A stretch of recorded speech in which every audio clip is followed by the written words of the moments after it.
Hello, this is Carlos Casados with Hypnotherapy Breakthrough. Thanks for watching.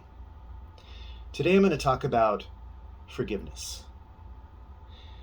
Not just as a concept, but also, is it even necessary? And if so, why? It's a question that comes up frequently because in my work with clients, there are people who have old wounds, emotional traumas, and experiences that are affecting them in the present day. Often they've tried a lot of other things to help alleviate that experience and to get back to living the life that they want to live and doing the things they want to do. So when there are negative experiences that become repetitive because they're negative memories associated with it and strong feelings and visceral changes that happen in the body, that's usually called trauma. And a question can come up when someone does something really awful to you or to someone else. Do they even deserve the forgiveness? But I think that's the wrong question to ask.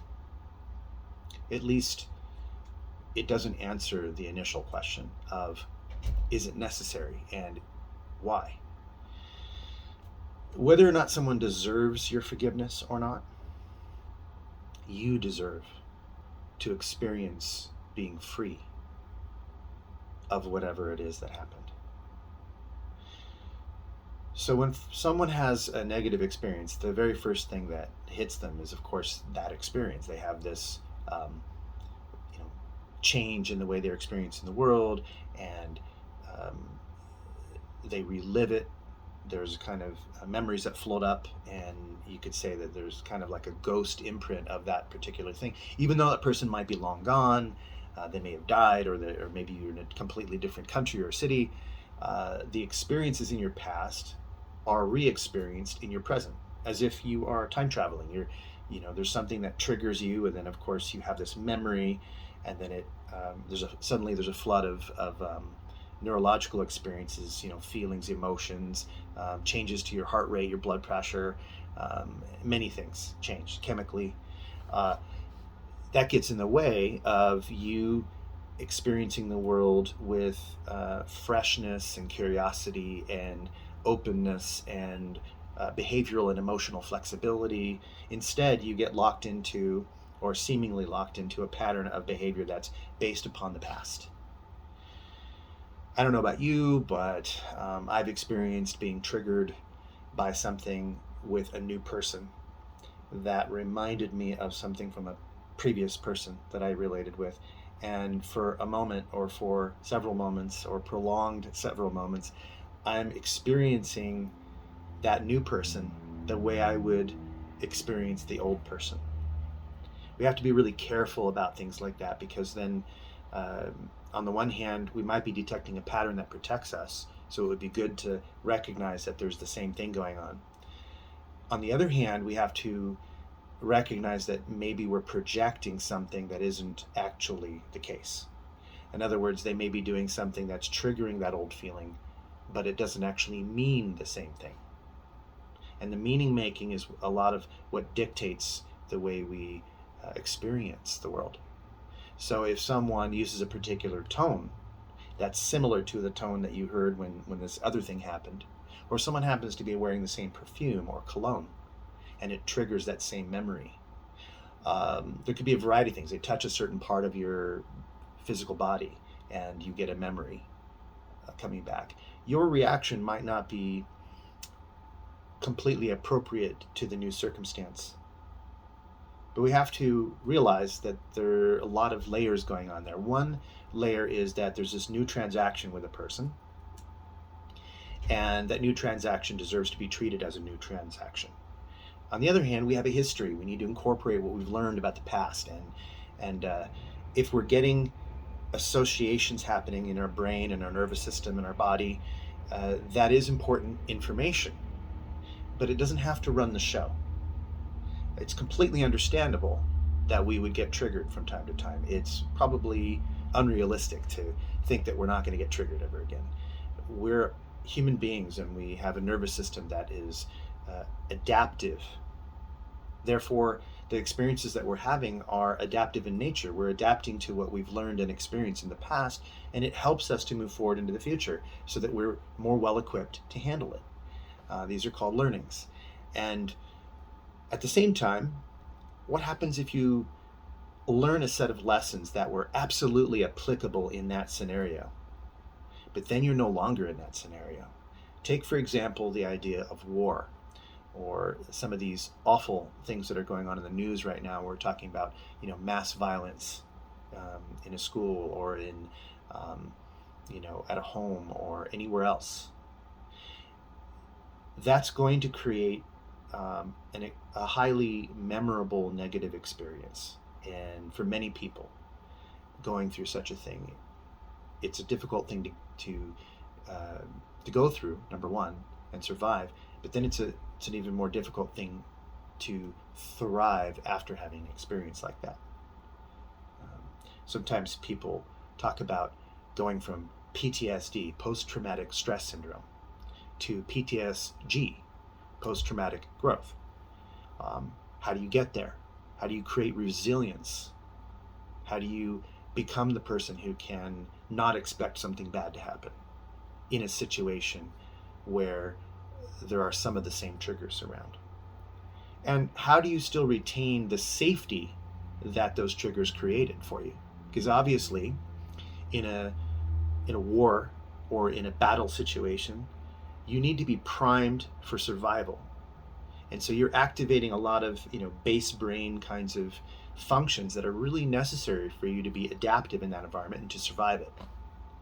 But then when you're out of that environment and you're working a 9-to-5 job, or you're doing your business, and something happens that is recognized as similar, even though it might not be violent, it might not be life-threatening, but let's say someone's tone is very loud, or someone leans in. Whether they're upset or not is irrelevant. Just there's certain visuals that the base brain has already taken a snapshot of because it's been in those situations in the past. A loud noise suddenly going off. Okay?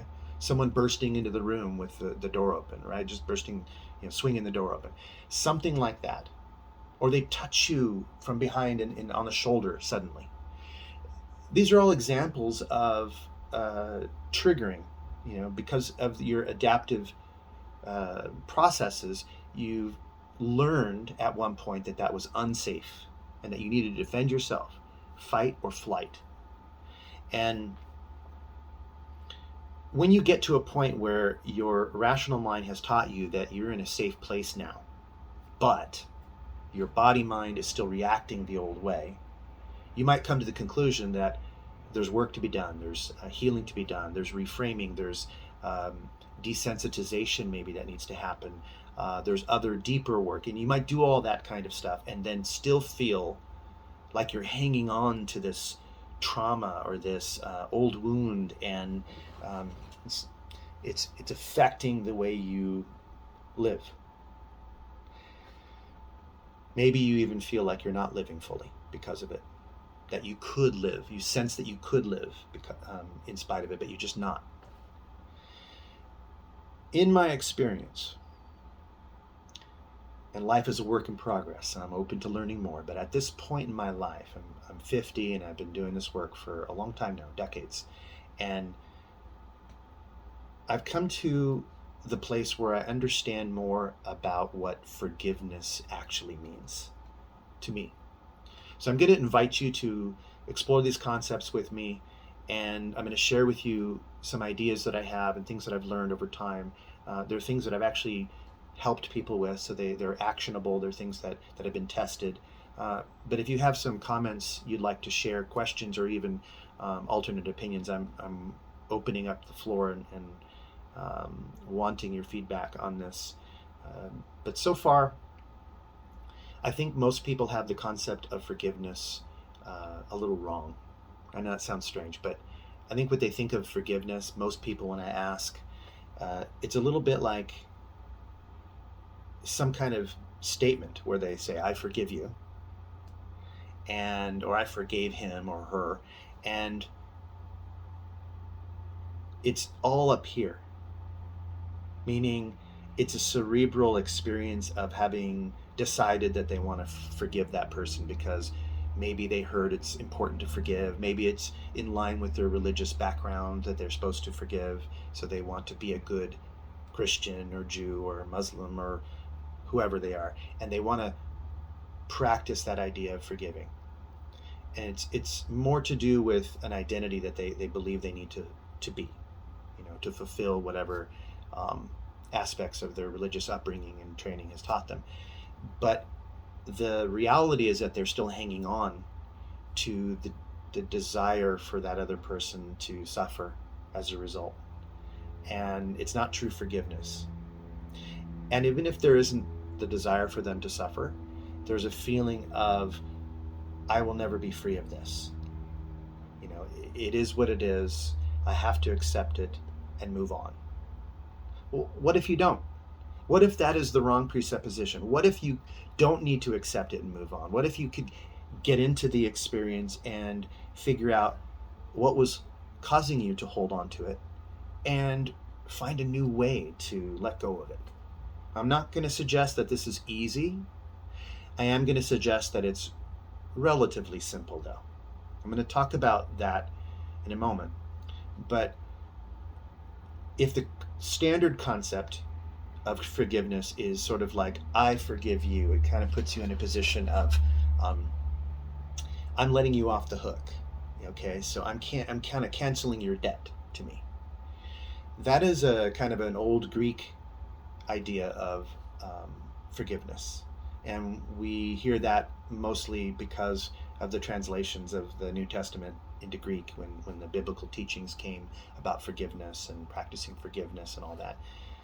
But from what I've heard, the original idea of forgiveness, at least within the Judeo-Christian idea, came from this concept in Aramaic of canceling, truly canceling, not just the debt, but canceling the wound itself, canceling the hurt, canceling the experience of it. When I cross-reference that with the Hawaiian Ho'oponopono tradition of forgiveness, it gets even deeper. The Hawaiians teach that the principle of Ho'oponopono means to be right, or to make oneself right with everything in the universe. They don't view the world in only linear terms. They view everything, including inanimate objects, as containing an element of the universe in it, like the universal energy in it. And so Ho'o means everything, like all, the universe, the world, everything in it. And Pono means good or right. And so Pono is extremely good, like completely good, 100% right. So to be right with everything in the universe is Ho'oponopono. It's not just talking about individuals, it's talking about everything, even your concepts. If you have a concept that you wanted something really badly and you didn't get it, you wanted to achieve something, you didn't really get there, you might not be forgiving yourself for not achieving your goals, and that can hold you back. So that would be something that you could practice forgiveness on. That's an inanimate, internal experience. Has nothing to do with a negative experience with anyone else, but you might be holding on to that and feeling guilty or shameful or negative about it, sad, even angry, right? So this practice of forgiveness, I want to invite you to think about forgiveness as not just something we do with a person, but also with things and events and elements of ourselves. So you could take this into the idea of what we call data, like it's information. The information is holding our concept of what that thing is in place. And that data, when it's serving us, we don't experience any negative effects. When it's not serving us, it causes us to have an emotional negative reaction towards it. And that diminishes our ability to fully shine and to fully be the incredibly motivated and inspired people that we know that we can be inside. The person, the inner child that knows how to be curious about life and enjoy life, that deep sense that that's there gets buried under these what the Hawaiians refer to as the black bags, right? So inside the psyche, it's a really wonderful concept that in this psyche, deep down in your unconscious, the unihipili, okay, are these collected experiences that get kind of stuck because of all the ideas, all the data that we have about that particular thing, the things that we assume to be true, the presuppositions, the beliefs, the social conditioning, and all of that, that they lock in and create structure that are like bags that hold on to the negative experiences. And then as we attempt to shine in the world, it's blocked or diminished somewhat. We're not fully feeling like we can shine or feel awakened into our experiences. We're blocked by these black bags. To release that, we have to invite the highest in us, the most inspired part of us, the most advanced part of our prefrontal cortex to become active neurologically, so that we can find better strategies than we've been using in the past, using resources to resolve things and to have maybe even quantum leaps of understanding, quantum leaps in skill, quantum leaps in experience, things we've never experienced before, right? Forgiveness practice helps this to happen. And it isn't through saying only, I forgive that person for what they did to me. It's not just the assumption that, oh, okay, I'm in a way a better human being and they did this awful thing, so I'm going to be the better being and I'm going to take the high ground and I'm going to forgive them. It's a little bit of higher and lower and arrogance a little bit hidden kind of in that presupposition. I'm going to talk about this in a very different way. I'm going to say that when we forgive, we're just handling one part of that energetic, emotional, psychological transaction. Okay, so with any given negative event that would cause those black bags to be in there, we have our part of it, which is our ability to release, our ability to say, I forgive. And that's our way of holding on to the past. If we want to move into the future, if we want to embrace and hold new things, we've got to let go of what we were holding on to. Simple idea. Clean the bowl before you fill the bowl. Build the foundation before you go up, right? If we cannot recognize our ability to do that, then we have to start with the recognition that the only reason we would want to heal, that we would seek to be free of the pain, to shine again, has nothing to do with that person or that event. It has to do with our core desire to be free, our core desire to explore and become, even to discover, right? So love, a deep, unconditional, universal type of love, whatever that means, isn't the highly attached, emotional, romantic, platonic, or conditional type of love. It's a love that maybe many of us are still searching for. We're still searching to develop. And this unconditional love, this kind of high intent that we have for raising our capacity for loving, doesn't have to do with just feeling good, and it doesn't have to do with people satisfying your needs and anything like that. There are other kinds of love, many different kinds of love. But the kind of love that recognizes human nature, like the love of sentient beings, we sometimes call agape. And it's a spiritual kind of love that we feel for all humankind. It's generally to do with our good nature and our positive intentions and our deep wish for kind and good things and growth and healing to happen in the world. And it's a little bit to do with our sense of awe and appreciation for the majesty of all of the created things in the world. And that can be a religious, mystical experience, or it can be even an experience that is agnostic, or even maybe even atheistic, depending on who you are. I'm not defining that. I'm saying that we can all detect those higher emotions, those more refined positive feelings, and I'm calling it love. If you have a different word for it, more power to you. But I'm calling this universal love, universal unconditional love. If you recognize that your intent to have better things, to heal, to grow, to become, to thrive, in spite of your trauma, it means that you can tap into this higher version of love.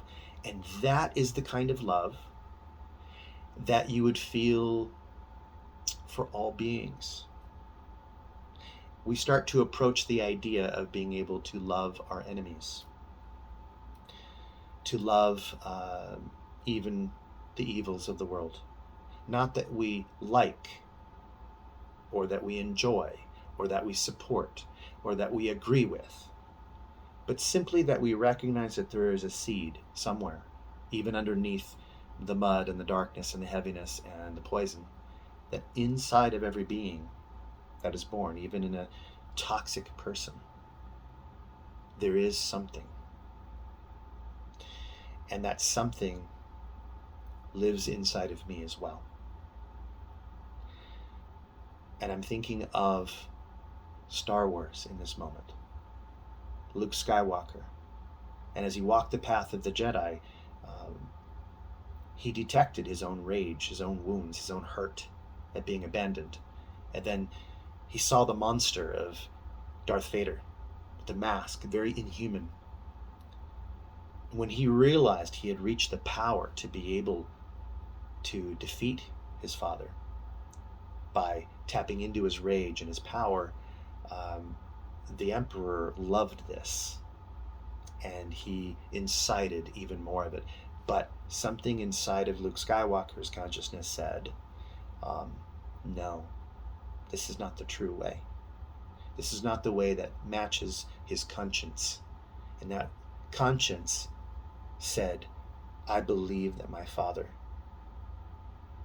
is in there. Underneath all that mechanical exterior was a human being who had been manipulated by dark forces and manipulated by a conniving, manipulative sorcerer, basically, a Sith Lord.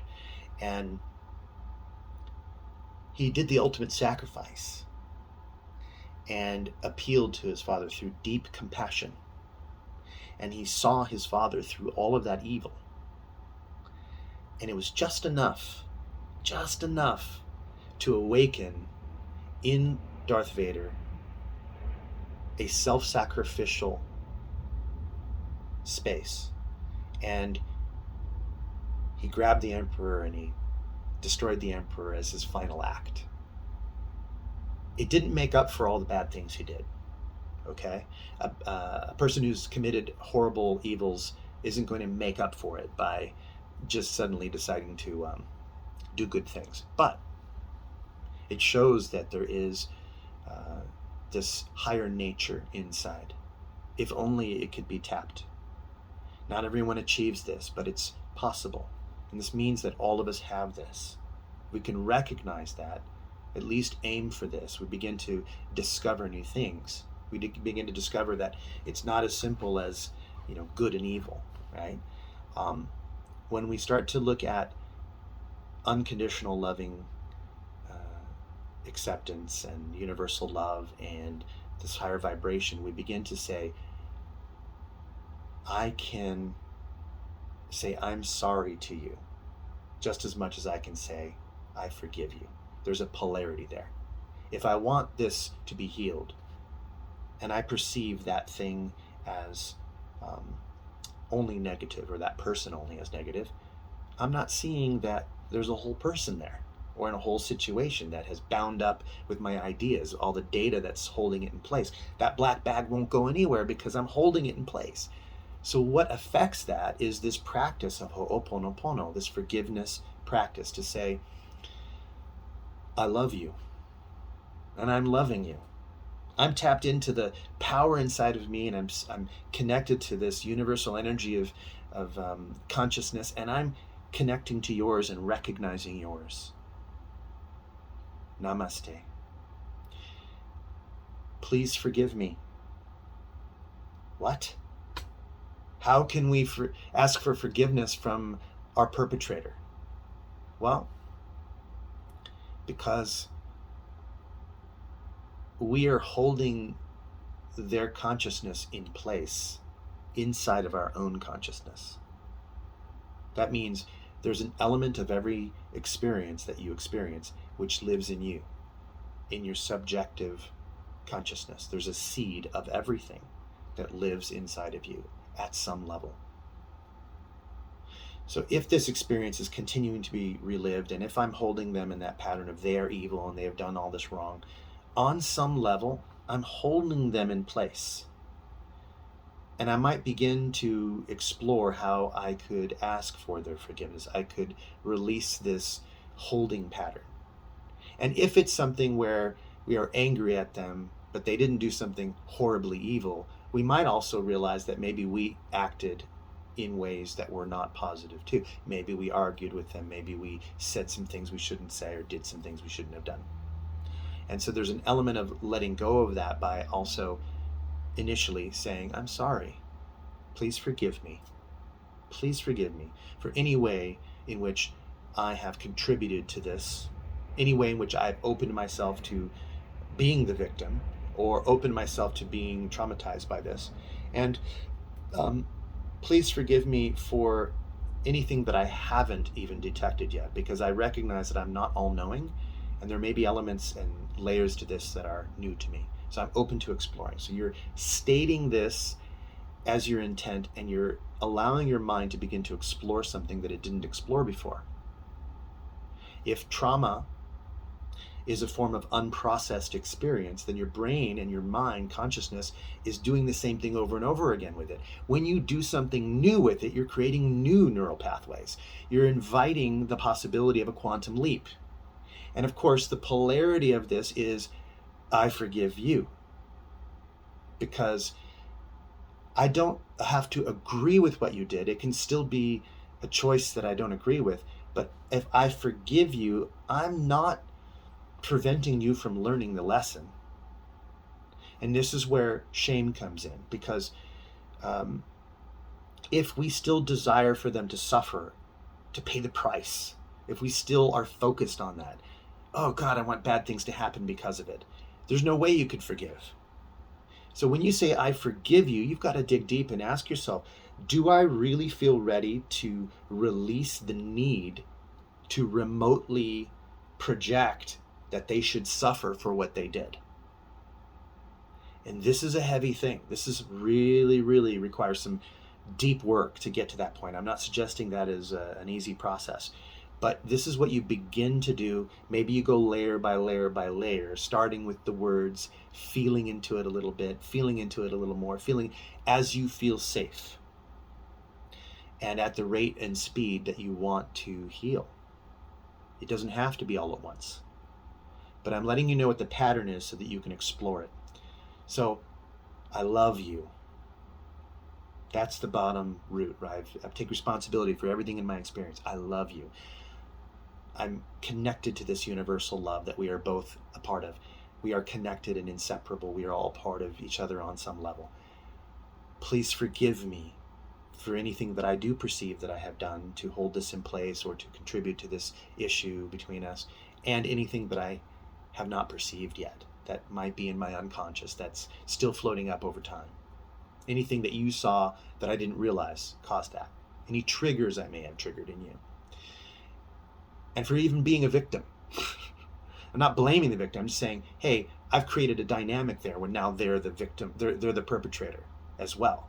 So it's a dynamic that we can never be free of unless I begin unhooking and releasing these black bags. And then I forgive you on every level of my being. I release the need to punish you. I release the need to have you feel shame over things.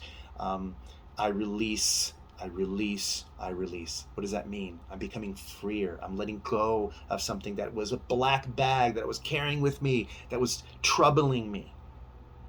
And finally, kind of a universal salve, okay? A universal unguent to help us, to put us in the right place, much like the connecting to universal and unconscious, universal and unconditional love is this other element, which is gratitude. Many studies talk about the benefits of gratitude, but that deep sense of, I am so grateful that I have this opportunity right now to build new experiences in my life through this healing process. I'm so deeply grateful that I've reached a point in my life where I'm ready to handle and deal with this problem. I am so grateful that I've had this lesson, even though it hurt. I know that I'm going to have post-traumatic growth. I'm so grateful that I have accepted the love of the universe into my heart so that I can finally be free. And I'm so grateful that we've been these characters on a stage interacting and having a historical element in my story, our story, that we've both accepted the roles and now we're outside of the roles looking at those roles. I'm so grateful that I have this perspective, and I can tap into the gratitude that maybe I have also created, because when I free that person's energy from my consciousness, there's a gratitude that comes back. Gratefulness seems to make us more attractive in a positive way.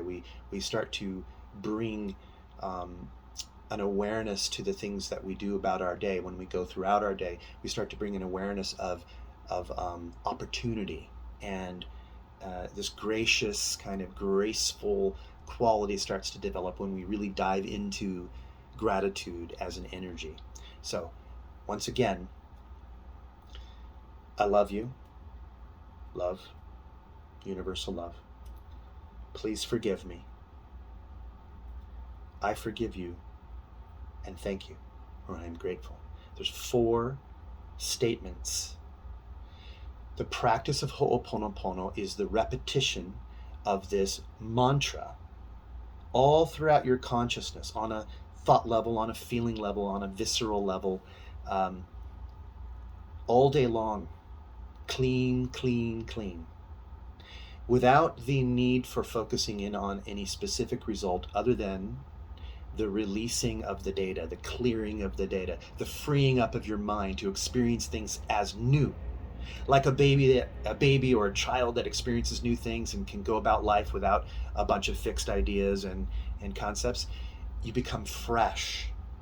Much like in the Chinese Taoist tradition of becoming, the child mind and returning to the virtue of the child, who witnesses the world as if it's for the first time, that sees things maybe without having to define them.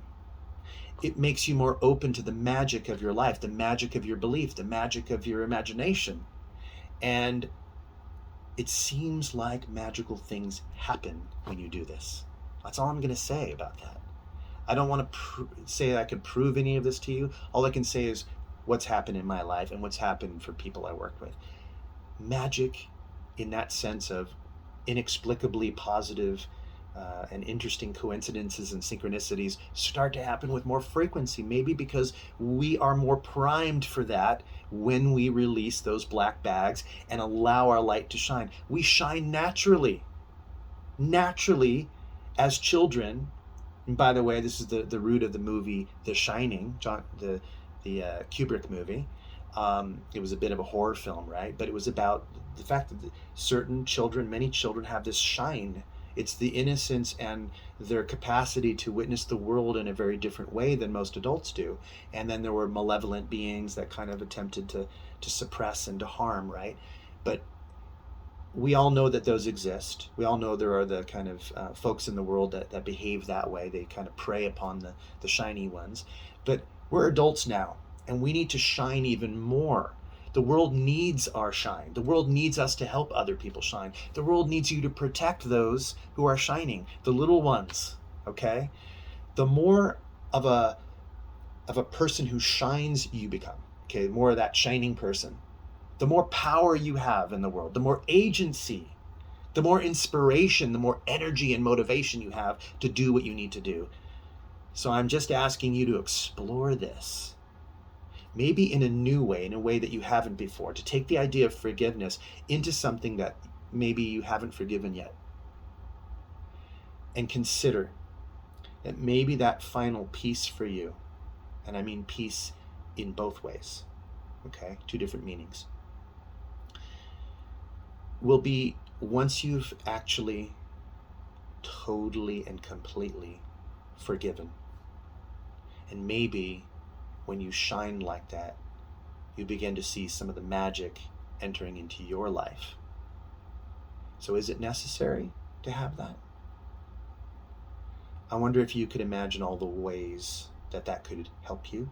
And I'm wondering if you could even imagine why that's true for you.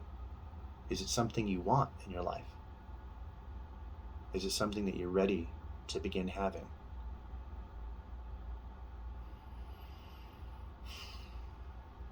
If you have questions about this, I'm going to invite you to ask me. I'm more than happy to answer it, and I'll do the best I can. But more than anything, I don't want you to think of a top-down thing. I mean, I've given you a process here, but listen to your body. Remember, your reactions are just adaptive processes. They're doing their best to protect you. They think they may be endangered, and so you have to acknowledge it. You have to acknowledge what's there. And you may need to console and be able to develop your capacity to love yourself. And that means stepping into the feeling of what it means to do self-care. And self-care means ridding yourself of a lot of the things that are holding you back. And when you do that, there's more joy, there's more love, there's more trust and faith in your world. I don't mean religious faith, I mean faith in yourself, faith in that your consciousness is enough to create the things that you want to create in the world and to have the things that you want to have. That's all for now. Thanks, and leave your comments in the comment section below. Definitely click and subscribe to this channel if you want to hear more of these kinds of things, and let me know what you'd like to hear more about. Okay? And thanks for your time.